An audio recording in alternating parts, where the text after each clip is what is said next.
সেটা তো বরাবরের মতো আমার সবথেকে ভালো লাগলো যে অ্যাকচুয়ালি সাকিব ভাইকে এইভাবে আমরা স্ক্রিনে দেখতে চাই, যেটা রাফি করলো। অ্যান্ড চঞ্চল ভাই, নাবিলা, বাবু ভাই, ফুল অন এন্টারটেইনমেন্ট। আমি অত্যন্ত আনন্দ নিয়ে দেখলাম এবং আমি সবাইকে অনুরোধ করব তুফান দেখবেন। সময় অনেকেই বলছে এই তুফানের মাধ্যমে ইন্টারন্যাশনাল বাজারে বা মার্কেটে আমাদের বাংলা চলচ্চিত্রের একটা জায়গা তৈরি হলো, আপনি কি মনে করেন? আমাদের বাংলাদেশের ছবির মার্কেট আগে থেকেই আছে, এটার ব্যাপ্তি তো আরও দিন দিন আরও হবে ইনশাআল্লাহ। আমি মাত্র আসছি, তুফানটা দেখে কেমন লাগলো? Brilliant brilliant. সাকিব ভাইকে এভাবেই দেখতে চাই, কারণ সাকিব ভাইকে এভাবে আমরা দেখলে হয় কি আমরা অনুপ্রাণিত হই যে I want to do something like this. Brilliant.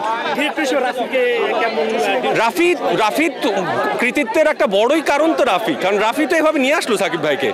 এর আগে সাকিব ভাইকে আমরা এভাবে দেখছি কিনা আমার মনে নাই। Brilliant brilliant. আমি তো বলবো আরো ভাঙতে, একই ধরনের না করে আরো ভিন্নভাবে দেখতে চাই, but brilliant brilliant brilliant brilliant brilliant brilliant.